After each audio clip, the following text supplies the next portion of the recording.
Bonjour à tous. Alors là, on va se faire un petit mail day en provenance de Burbank Sports Card. Il y a du qualitatif et de la quantité. Petite mention spéciale donc pour Burbank qui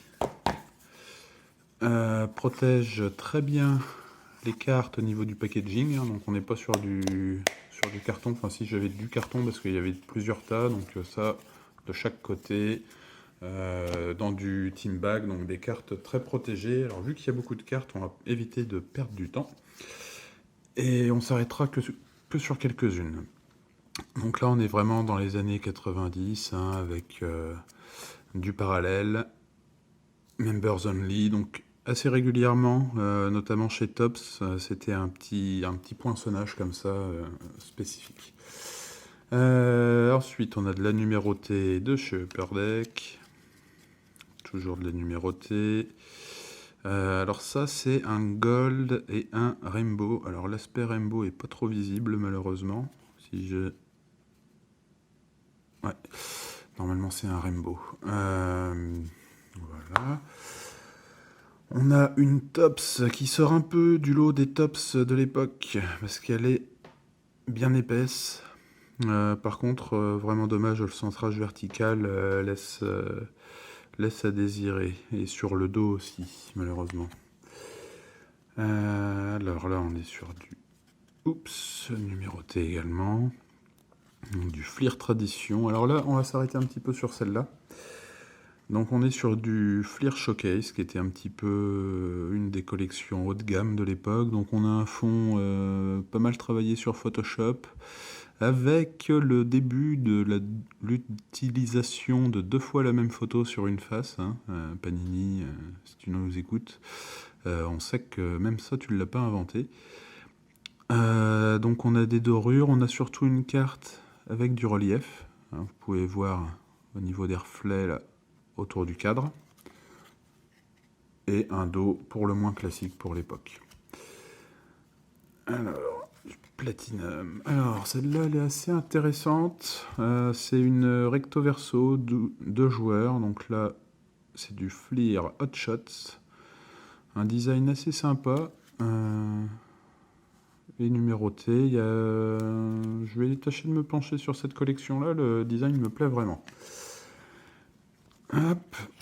Donc là, on a des parallèles.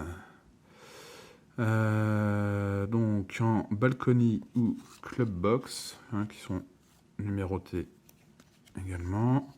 Ça doit être du Tops Chrome en réfractor. Hop, donc là pareil, on a une Tops Stadium Club bien épaisse. Alors je vais décrocher un peu des cartes ou du basket déjà quand Tops se lançait dans des cartes à belle épaisseur. Donc là, un peu sur le même principe que la Showcase de tout à l'heure. Donc on a le cadre qui est en relief. J'ai l'impression que c'est quand même plus discret, moins accentué. Alors, là on est dans les heures sombres de Upper Deck, hein. Donc on a de la carte numérotée, le numérotage qui suit la couleur, ouais, pourquoi pas. Par contre, la texture, bizarre. Pas franchement réussi. Si c'était pas pour compléter une collection, ou en tout cas de l'enrichir, je m'en serais probablement passé. Alors là, on a une collection qui me plaît énormément. Les Tops Gold Label, qui sont vraiment, vraiment chouettes. Un beau rendu. Peut-être un côté un peu trop plastique au toucher. Mais là, on est très loin donc de Panini avec une photo utilisée 4 fois par carte, hein.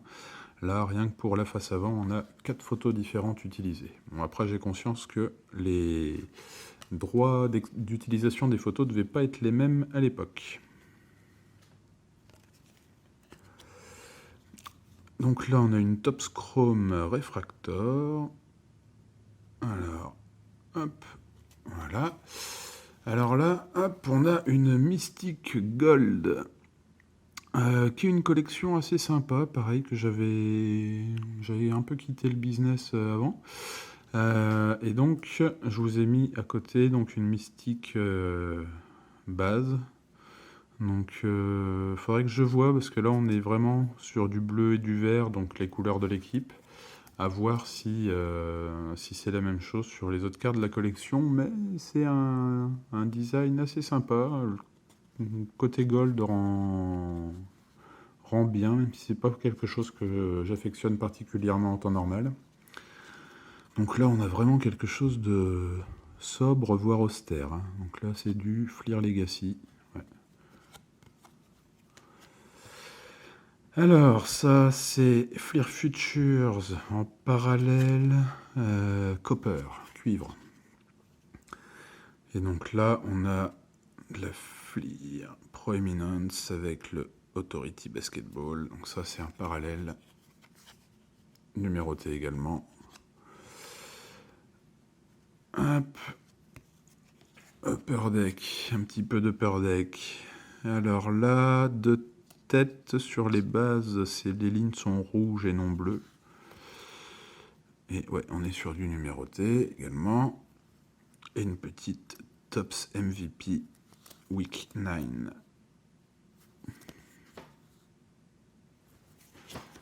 Hop. Alors, on continue. Donc, hop. Avec... Alors ça, normalement, il y en a deux, des comme ça. Je vais la mettre de côté pour mettre l'autre avec tout à l'heure pour comparer. Donc là, on est sur du Upper Deck à l'époque où il faisait donc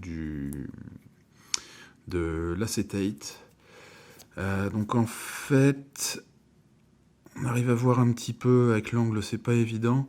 Quand on regarde une source lumineuse à travers la carte, donc on voit le portrait du joueur apparaître. Donc là, on est sur un stamping hein, pour le parallèle. Pareil, stamping pour le parallèle. Là, il y en a deux différentes. Voilà, deux stampings différents. Hop. Voilà. Et là, on a une collection que j'aimais beaucoup. À l'époque, je les recherchais, mais c'était un petit peu dur à trouver. On n'avait pas la même aisance sans Internet. Donc, du Upper Deck Collector's Choice. Donc, il y en avait avec bord gris. Oui, brillante aussi, je crois. Avec donc la signature par-dessus. Et donc là, on a une version gold qui, ma foi, est fort sympathique. Donc là, pareil, on a du stamping hein, pour le parallèle. Alors, j'ai pas souvenir d'avoir commandé des stickers. Ils les ont peut-être rajoutés. Ou alors, j'en commandé un ou deux, mais pas plus. Et il y en a quelques-uns dans la commande. Donc là, on a du Members Only, hein, un parallèle de chez Top Stadium Club. Un sticker.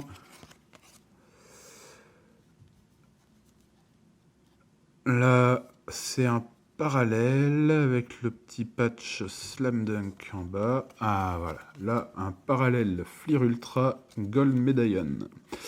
Alors là, on est un peu dans le bling-bling, hein, mais avec le relief, j'avoue que c'est franchement sympathique.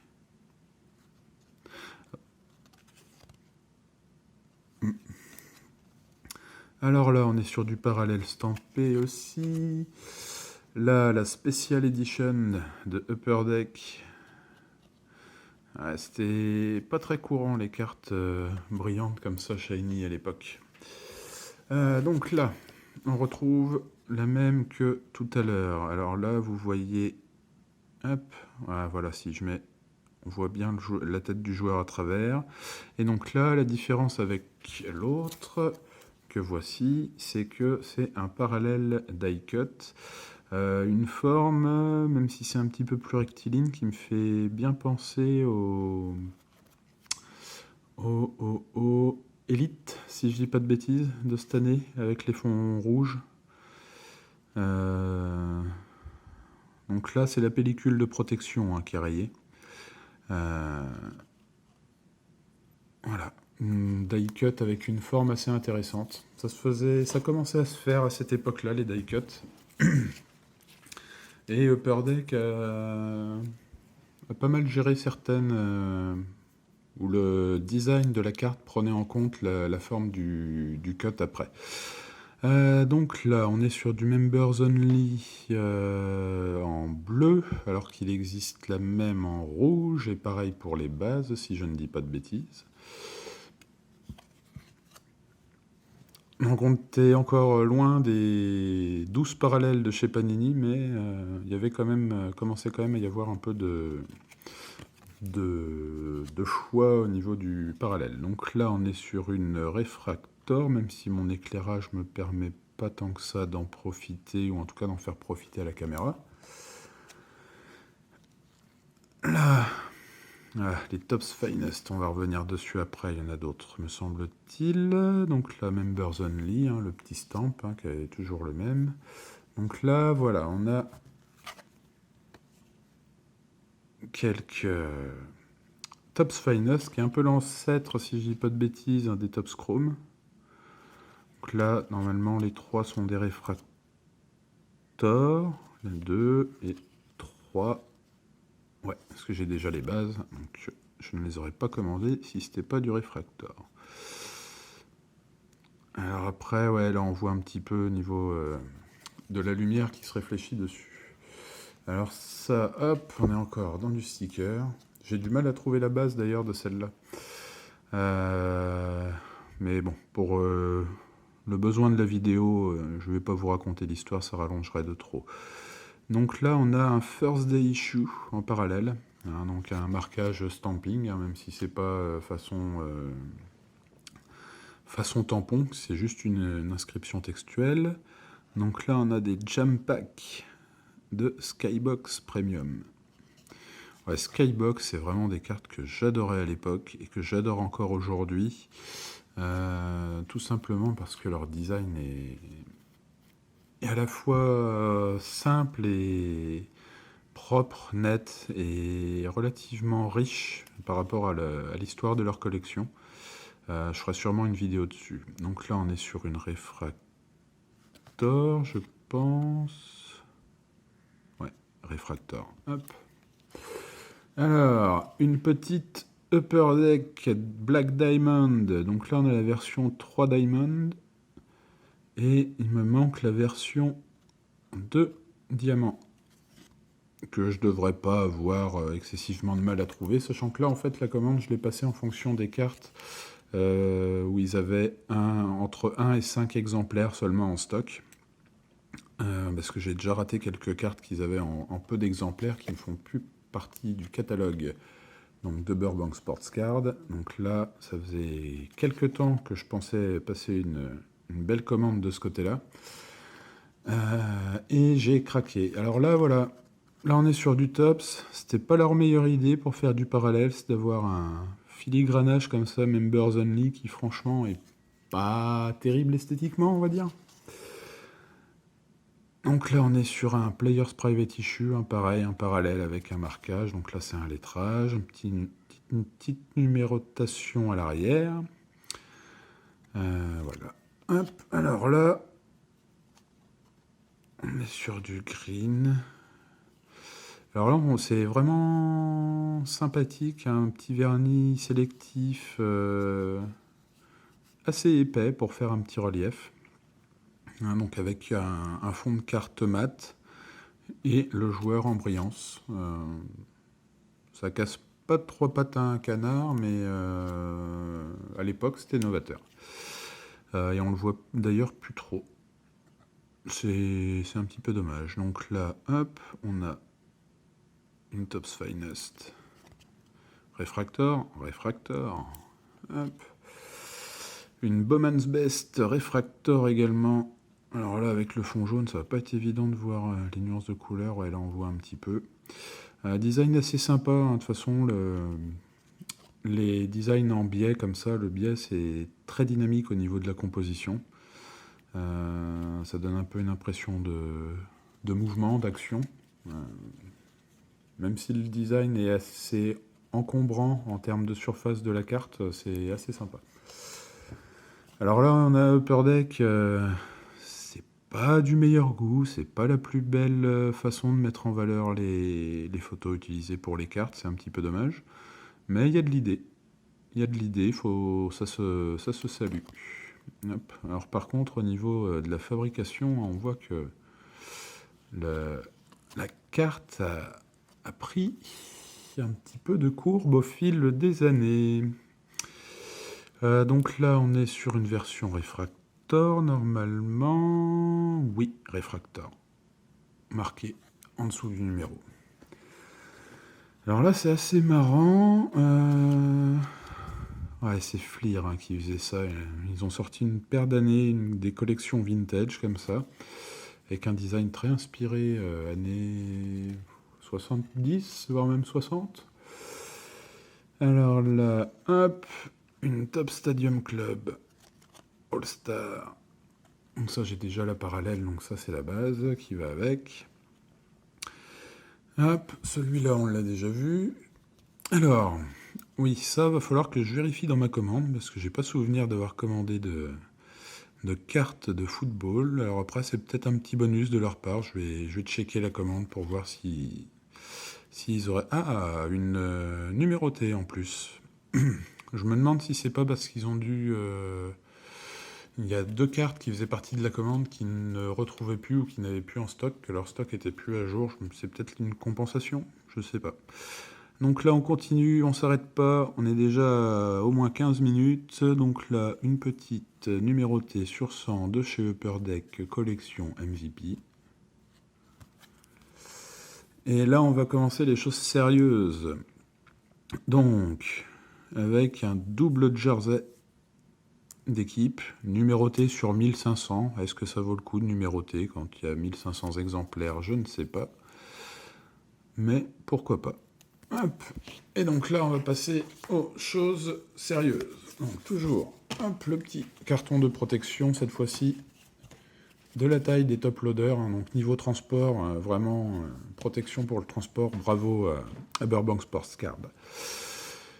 Numéroté sur 50, 21 sur 50, Flight Team Upper Deck. Hop, avec un design plutôt sympa. Ah, voilà. Là, on rentre dans du plus lourd. Jersey partagé, Walid Cherbiak, Terrell Brandon, bien sûr, vu que c'est le joueur qui m'intéresse et que je PC. Enfin, que je PC le plus, d'ailleurs. Et Kevin Garnett. Triple jersey par équipe. Avec une forme des jerseys un peu en bouclier. C'est assez sympa, ça change de ce qu'on peut voir habituellement. Donc là, on a une Upper Deck numérotée sur 100. On arrive tout doucement à la fin. Hop, alors celle-là, je vais peut-être la laisser de côté pour finir par celle-là. Voilà. Fleer première. Alors celle-là, ça tombe bien, c'est la première... Ah non, Premium, pardon. C'est la première fois que j'en ai une en main.